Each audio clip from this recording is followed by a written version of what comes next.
ஒரு நாட்டுல ஒரு பெரிய போர் வந்துச்சாம். அப்ப அந்த நாட்டுல இந்த பவர்ஃபுல்லான தலைமை இல்லாம போனதுனால ஒரு பச்சை புள்ள கையில தான் அந்த பொறுப்பு இருந்துச்சாம். அதனால அந்த நாட்டுல இருந்த அந்த பெருந்தலைகள்லாம் ரொம்ப பயந்துகிட்டு இருந்தாங்களாம். அந்த சின்ன பையன் அந்த நாட்டோட படையை நடத்துற பொறுப்பை ஏத்துக்கிட்டு போர்க்களம் போலாம்னு சொன்னானாம். அப்ப அந்த பெருந்தலைகள்லாம், எப்பா நீயே சின்ன பையன், இது பெரிய போர்க்களம்பா, அங்க பவர்ஃபுல்லான நிறைய எதிரிகள்லாம் இருப்பாங்கப்பா, களத்துல அவங்களை சந்திக்கிறதெல்லாம் சாதாரணமான விஷயம் இல்லப்பா, சொன்னா கேளுப்பா, இது விளையாட்டு இல்ல, நீ பாட்டுக்கு குடுகுடுன்னு ஓடி விளையாடிட்டு திரும்ப குடுகுடுன்னு வீட்டுக்கு ஓடி வர்றதுக்கு, போர்னா படையை நடத்தணும், அதை விட முக்கியம் அத்தனை எதிரிகளையும் சமாளிச்சு போர்ல தாக்கு பிடிக்கணும், அதுக்கு மேல முக்கியம் அந்த போர்ல ஜெயிக்கணும், உனக்கு யாரோ கூட்டோ துணையோ இல்லாம நீ எப்படிப்பா அந்த போரை நடத்துவ, எப்படி ஜெயிப்ப அப்படின்னு எல்லா பெருந்தலைகளையும் கேட்டப்போ எந்த பதிலும் சொல்லாம போருக்கு தனியா தன் படையோட போன அந்த பாண்டிய வம்சத்தை சேர்ந்த அந்த பையன் என்ன செஞ்சான்னு சங்க இலக்கியத்துல ரொம்ப நல்லா தெளிவா சொல்லியிருக்காங்க.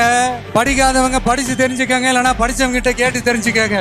ஆனா கெட்ட பையன் சார் அந்த சின்ன பையன்.